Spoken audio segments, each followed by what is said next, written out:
Guys, what's going on? Welcome to Cereal at Midnight. My name is Heath, and it's time for another thrift store extravaganza. I think we've got all of our food groups covered here. I've got movies, books, music, both vinyl and CD, and video games, including one item that is so incredible. I cannot believe I found it. I cannot believe the price that I paid for that. I don't talk about video games a ton here on the channel, but I am a retro video game collector, and some of the new stuff too, some of the more modern stuff as well. I have PlayStation 4, I have Nintendo Switch, stuff like that. But I'm saving this video game item for the very end because it's the coup de grace. It is the piece de resistance. And so we're going to save it for the end. I think you'll be impressed. I think you're going to be like, what? So I will say that this, I have to be honest, this haul that we're about to witness, to bear witness to, is 3 separate successful thrift store visits combined into one, because on their own they would not have been interesting enough to hang a video on, but together, united, they're like the Avengers. They come together, they achieve more. It's a team of thrift store stuff. So sometimes you guys know, sometimes I can film inside the store and sometimes I can't. Sometimes there's a guy with pork rinds like crumbling them onto your shoulder while you're trying to look, and you're just like, hey man, beat it, I'm looking at stuff. 2 of the 3 stores were like that, but I was able to film in one of the stores, and so I do have video footage of the actual thrift store shelves. So we will cut to Heath of Earth 2 to guide us through what's actually in the store. So Heath of Earth 2, take it away. Thanks, Heath of Earth Prime. As we stand in front of these, frankly, very sad, generic DVD shelves, there's not a lot to get us excited. A lot of generic stuff, a lot of rejects, even these exercise DVDs. Who cares? But this one does fill me with anticipation. And Bones Season 6, that's kind of cool, I guess, but there's no Seasons 1 through 5 anywhere. I bet this Judy Garland DVD was very expensive in its day. And I also have to shout out this the Spectacular Spider-Man TV series, which was fantastic. And there's no need to piece it together at a thrift store. The whole thing's on Blu-ray. Just pick it up in one fell swoop. Weasel, buddy! That was not good, but I'm not sorry. I never got into PC games, but I know a lot of people love them, so this seems like a good deal, especially like old school Battlefront games. And the Honeymooners was kind of tempting to me, but I don't know. Jackie Gleason kind of gets on my nerves a little bit. The whole shtick just doesn't really do much for me. But I kind of think maybe I should give it another shot. As you see, there's a lot of Korean movies here in this visit. This one especially, but it says it's a 2-disc set. But when you take it out of the slipcase and you look in the actual DVD case itself, there's only 1 disc.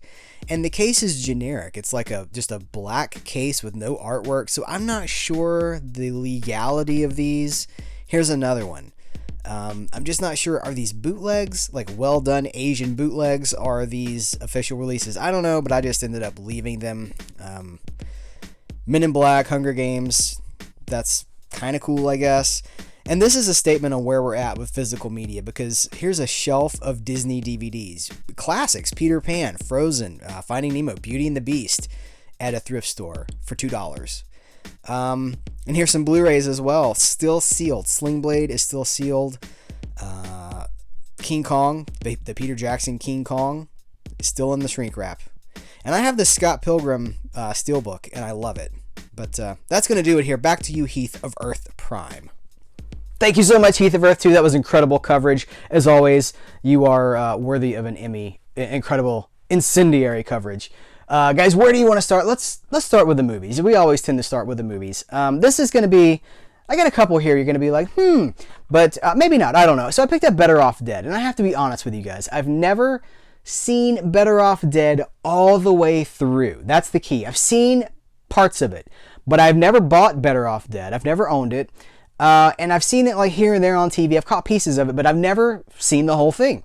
And so I know that's on Blu-ray, and I should just buy the Blu-ray, but I'm thrifty, and we just haven't had that chance. I haven't danced with a movie yet. That's what I like to say. Me and that movie, we haven't danced yet.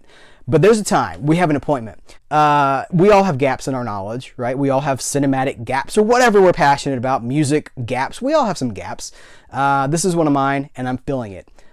So better to start with a DVD than to not start at all, right? So I paid $1.50 for this. This gives me the opportunity to watch it on my terms. That's what this is all about. These thrift store visits, things like that. It's about buying things so that I can watch them on my terms, not on some streaming service, not on some corporation's dime, so they can just snatch it away. Now I can watch Better Off Dead whenever I want to. This is enhanced for widescreen TVs. It's anamorphic. It's fine. It's good. On the same note, here's another movie, Dead Silence. I love this movie. This is James Wan. I think this is probably, honestly, my favorite James Wan movie. Behind Saw, right? He was one of the co-creators of Saw, co-writers, from the writers and director of Saw. And so it's Donnie Wahlberg. Is it Donnie or Mark? It's Donnie. Donnie Wahlberg, and it's basically a scary ventriloquist dummy movie with a twist, but the twist is irrelevant. It's just a cool, creepy, atmospheric movie. I like it a lot. I don't really get into the whole more modern stuff with Annabelle, The Conjuring, things like that. That's not really interesting to me. But this, I actually really like this movie, and I've never bought it. That's the thing. I think I might have had this DVD 15 years ago or whenever, but I haven't had it in a long time, and I wanted it back, $1.50. Yeah, price is right. This is interesting. I think this is in the thrift store shelf video. This is called The Car. And it's got James Brolin, not Josh, not J-Bro, but James Bro, James Brolin. And I've never seen this. This is an Anchor Bay Blu-ray, not Blu-ray. It's an Anchor Bay DVD release. And I believe this was a TV movie. I'm going to confess something to you. I'm going to be honest with you. I'm filming this video as I've just gotten back from the store. I've been home for like an hour. I haven't cleaned these, which is a no-no. I should probably have cleaned them first. But I haven't looked any of this stuff up. But I know James Brolin sold. That's all you got to say. James Brolin, I'm there. Movie about like a creepy car that just appears. Here, it says, is it a phantom, a demon, or the devil himself? Sheriff Wade Parent is on a mission to stop a monstrous black sedan that roared out of the desert without warning and mercilessly began to terrorize the residents of a small New Mexican town. Yes, I would like to see that. So this was $2. This is a cool bargain. This package alone. So okay, I'll just show it to you. What is this called? Wartime Comedies 8-movie collection. This is World War II era comedies, which is interesting to me already because comedies set during World War II. That's interesting, right? One of the darkest times in history, we have comedies. I get it. It's how we coped. It's a whole thing. It's just fascinating to me how we coped with the stress, the drama of like millions of American lives being lost, not just American, all across the world. The reason that I even was kind of looking for this in the first place is because one of the community members, Eric M., bought this and he was basically giving it a thumbs up. He was going through them, reviewing them one by one, and so I got it. This was $2, so 8 movies for $2. So I will definitely be checking that out.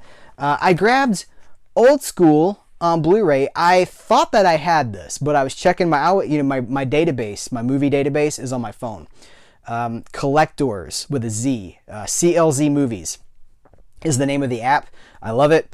I've been using it for years. I thought I had this movie, but I was like, I better double check because I haven't seen it in a long time. So I popped it in the database, and apparently I don't. So now I do. And you guys want to know what's really cool is it still has the digital code. Now this is the Voodoo code. So Voodoo still, as of this video, Voodoo is still in business. So $2 for Old School. And then the last one, this is super cool to me on the same note as the other war movie collection. What are we calling this? This is, it's just called Studio Classics. This is Fox movies. So these are Disney movies now. There's a limited edition poster inside. That's kind of cool. It's got The Desert Rats from 1953 with Richard Burton, 12 O'Clock High with Gregory Peck, Von Ryan's Express with Frank Sinatra, and The Young Lions with Marlon Brando. It's got a young Marlon Brando in it. Sonny, I can't... I don't know if that worked or not. But this was $2. 4 movies for $2. I'm kind of curious about the poster. Should I open it and check out the poster? Let's open it and check out the poster. Plastic off. That's another cool thing is that it was completely unopened. It was unblemished.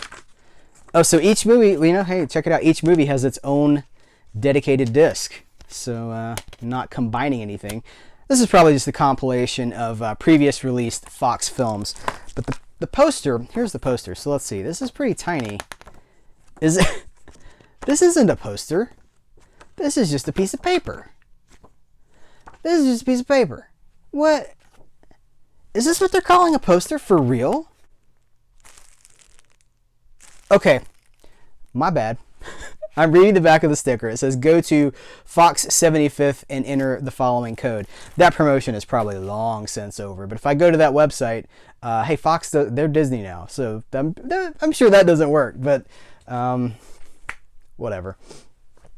Hey, you guys, that happened just now. I'm not going to cut that out. That's life. That's a slice of life, man. That's the juice. That's what we live for. So let's go to books. Let's do books.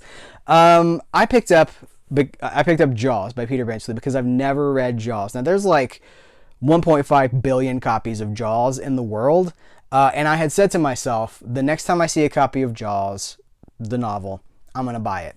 And so this is like an early edition with a cool cover. In fact, it's so early. It says, now a spectacular motion picture from Universal. And what I liked about it is it has an inscription inside, and it says, to Debbie with love, Ed. I'm not going to read his last name, but it says, it's to Debbie with love from Ed, dated 1974. So I don't know if it didn't work out between Ed and Debbie. I don't know what the circumstances there are, but the book was in a thrift store. Of course, 1974 was a long time ago. Maybe Debbie passed. Heaven forbid. Let's take a moment of silence for Debbie real quick. Okay, but so Jaws, I need to read this for research. What am I talking about? I needed to research it. I needed the novel. Stay tuned. I picked up Elmore Leonard Kill Shot. Years ago, 10 to 15 years ago, I was hot and heavy into Elmore Leonard. That sounds kind of dirty. I was really into Elmore Leonard. Be cool. So Elmore Leonard wrote the novels for which Jackie Brown, Get Shorty, 3:10 to Yuma, I believe was him as well. A whole bunch. Be Cool, Big Trouble. The movie, not Big Trouble in Little China, but just Big Trouble. It's got Tim Allen. It's got, I think Jason Lee's in that movie. He's a crime novelist. The Big Bounce. I'm just going to keep going now. He's Out of Sight. Okay. His novels have been adapted. Like he's probably in the top 5 authors of who've had their works adapted. Maybe 10. I don't know. I'm just pulling numbers out of my you-know-what. But he's a very highly adapted author. I love Elmore Leonard. He writes great crime fiction. And westerns. That's the thing. He wrote a lot of westerns and a lot of crime fiction. So I had never read Kill Shot, and so I'm kind of getting back into Elmore Leonard. I'm kind of just easing back into it. Mr. Majestic. There's a Charles Bronson movie called Mr. Majestic based on Elmore Leonard's novel. So anyway, Kill Shot. Grabbed this at a thrift store. Haven't read it yet. Not really sure when I will get a chance to read it because it stacks up pretty quick. But I am building my Elmore Leonard collection. I'll have to do an Elmore Leonard dedicated video at some point. This is super cool. This is called, what is this exactly called? It's called The Vanishing Hitchhiker, American Urban Legends and Their Meaning. So it says somewhere on the book, I'm not sure exactly where, it says that it was the inspiration for the movie Urban Legend. I don't know if that's actually true, but that's somewhere on here it says that. It's a 1981 book. It's the groundbreaking book that launched America's urban legend obsession. So they go legend by legend and then talk about what the moral of that urban legend actually is. So the Death Car, the Philanderer's Porsche, Roadside Ghost, the Vanishing Hitchhiker, the Hook. You guys, everybody knows the Hook. The Pet or Baby in the Oven, the Killer in the Back Seat, the Spider in the Hairdo, the Kentucky Fried Rat, Alligators in the Sewers. Guys, this is incredible. Had to grab this, especially as a horror fan. I like the Urban Legend, the movie. I think there's a second one too, right? I don't know if I ever saw the second one, but I like the first Urban Legend movie. But this is amazing. And so to not just get a book of the urban legends, but the meaning behind them and have someone translate what they're talking about. That's pretty cool. And this is what was in the thumbnail, you guys. It's called Studio 54, you guys. It's People Celebrates the 70s, and it is basically a coffee table book celebrating the 70s with minimal text, mostly pictures. So let me find a good one. We've got Mr. Clint Eastwood, Mary Tyler Moore. So there's a lot of, obviously, you guys, I love the 70s. How about this? Some of the stuff I'd never seen before, like this publicity still of the Brady Bunch playing pool. It's kind of cool. There's a lot of photos in here that I was just like, it's just a cool photo book. Check out Dolly Parton, you guys. Huh? So, I had to get the book, but I'm going to be honest with you guys. It opens up, so if you take the book and you just allow it to, now it's not going to do it because, okay, it opens up naturally, and there's even like stress in the spine on this page right here. So this is Charo, and I guess someone really liked Charo. I don't know if I should clean these pages a little extra than the rest of the book, but I thought that was so funny. Like I was flipping through it in the store, and it was just like right there, and there's like you can see where it's been pulled wide open. Somebody was a big Charo fan. What was her thing? It was like, "You love her coochie coochie." Wasn't that what she said? And supposedly not, like she did not mean that like it sounds, or maybe she did. I don't know. Let's talk about some music really quick. I picked up, we'll go through these very quick. Elvis, Ultimate Gospel. You guys know I'm a huge Elvis fan. We're going to talk about Elvis again in just a second. I'm a huge Elvis fan. This is basically, it's the first single CD collection of Elvis's gospel hits. I'm kind of into that. I like, gospel music is the history of like gospel's behind everything. Blues, rock, it's in there. So Elvis did a ton of gospel songs. It was interesting because you'd have like an A side that'd be like a rock song or country song, and then you'd have a gospel song. He always had that duality. He was always like one foot was spiritual and the other foot was like a partier. Is this duality? That's super interesting to me. So I picked this up. That was $1. I picked up the best of Louis Armstrong, however you want to say it. This has 14 Louis Armstrong songs on it. Louis Armstrong, of course, fantastic pioneer and one of the greatest jazz icons in the biz. Now this is one, I'm going to lose some of you guys, but I want you to stick with me. This is Nick at Night Records, Donna Reed's Dinner Party. Now I had to get this one, not just because it's unusual, and this is something that you're not going to see everywhere. Donna Reed, I like 50s culture, I like stuff like that, but that wasn't quite enough to get me to pick this up. The curiosity nature of it, whatever. I was like, well, maybe. But the daughter on the Donna Reed show is played by Shelley Fabre. It's written Faberes, but you pronounce it Fabre. And she was the wife on Coach, but she, in the 50s, or I guess it was the early 60s, when she was on the Donna Reed show, she had a big hit with Johnny Angel. You guys know the song Johnny Angel. I'm not going to sing it. That's as good as it's going to get. But so I wanted that because I am a Shelley Fabre fan. I have not on the Donna Reed show. Let me fast forward a little bit. So Shelley Fabre went on to be the co-star with Elvis in 3 Elvis movies. I think that's the record. Now, if I'm wrong, I know one of you guys will correct me. But I don't think anybody did more than 3. And Shelley Fabre was 3 Elvis. She was the leading lady in 3 Elvis movies. And I'm very attracted to Shelley Fabre. I'm just going to say it. Even now, she's like 60 something or 70. I'm not sure how old she is, but she's still a beautiful woman. And so she's that Elvis leading lady, very glamorous. She popped up on an episode of the Rockford Files. You see her all over the place. It's like, oh, it's Shelley Fabre. So I'm a fan of Shelley Fabre, and I don't have Johnny Angel, and now I do, and I have this curiosity along with it. And plus, it's just kind of cool as far as the art style and stuff. So it is what it is. Let's talk about some records. I used to have a massive record collection that included a lot of Beatles stuff, Wings and things like that, and I got rid of a lot of it when I went through kind of a tough time.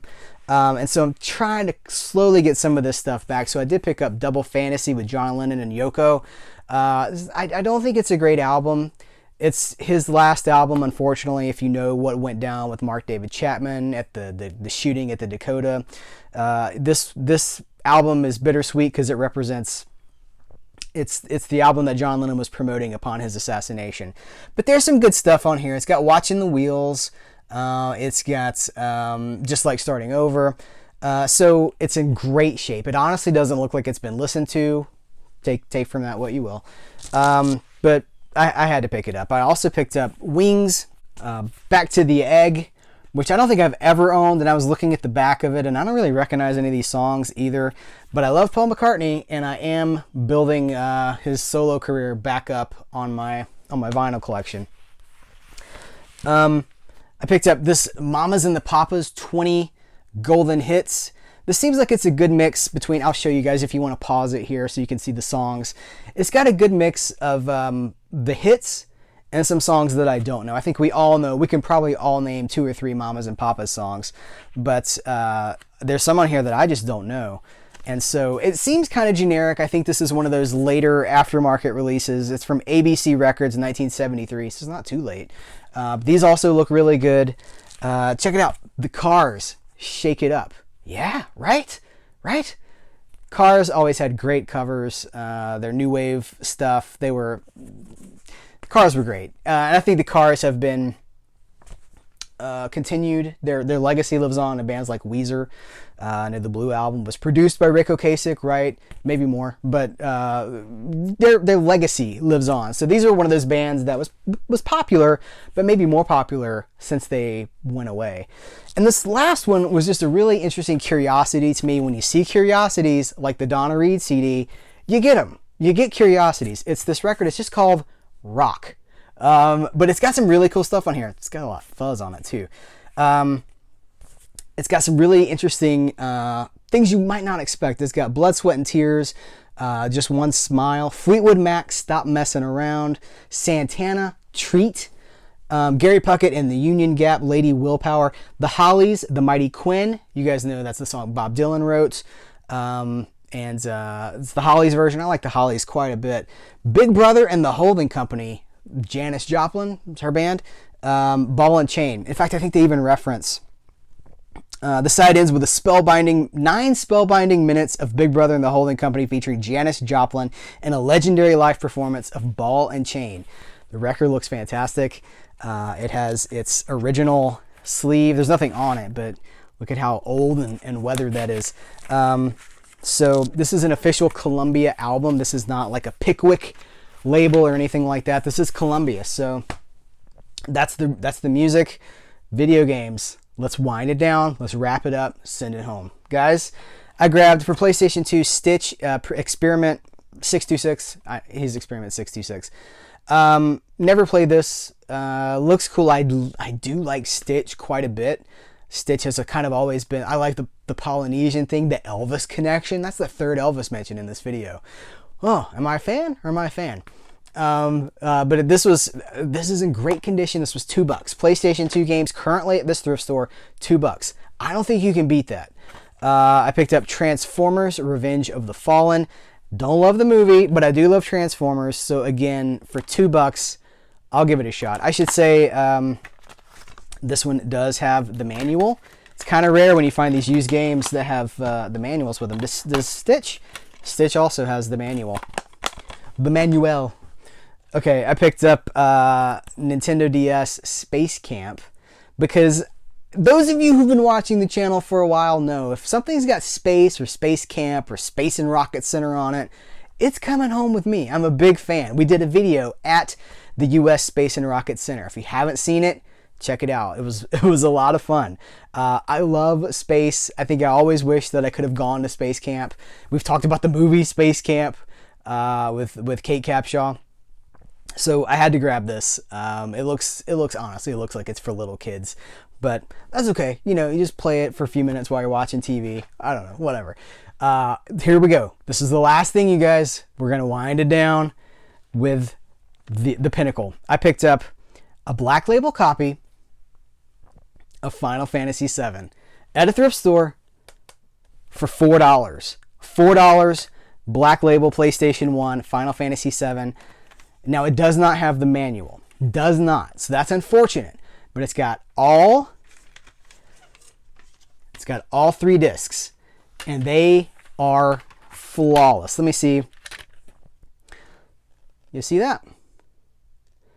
It's picking up the lights, the studio lights, but they're immaculate. So I had to grab it. Full disclosure, it says that PlayStation 1 games were $1, but I guess because this is a multi-disc set, they said $4. And why would I be like, actually it's supposed to be $1? They wouldn't have backed down on that. So $4. Listen, you can buy this digitally, right? Isn't it how much is this digitally on the PlayStation Network? Is it 20? I don't remember. But $4, and I have the hard copy. And I do, PlayStation 4 does not play PlayStation 1 games, disc-based versions, but the PlayStation 3, 2, and of course the 1 play PlayStation 1 games. So I have a PlayStation 4 hooked up to my TV and a PlayStation 3 hooked up to my TV at the same time at all times. So I will just pop this in and get to playing. I love this game. I've talked about this before. This is the first game that I can remember totally owning me, to the point that when it was over, I was like, what do I do now? It was a transformative experience for me. I think for a lot of PlayStation players who were my age, who played these games in the 90s, games like Lunar, Silver Star Story, things like that, these really had a profound impact. And at some point, I guess I was like, well, I finished it. I'm probably not going to play it again. And I sold it off for probably $5 or something like that. Finally, 20-something years later, 22 years later, I have it in my collection. It's not the greatest hits collection. It's not a bootleg. Case is a little cracked up, stuff like that. But finally, it's back. It's back in my collection. So what do you guys think? What do you think about the haul? How's it going? I always like to know, how's it going at the thrift stores in your areas, the charity shops in your town, your village, wherever you are. What's going on with the secondhand stuff? So guys, thanks for hanging out. Thanks for watching this video. I appreciate you guys very much. So until next time, thank you, and I will catch you later.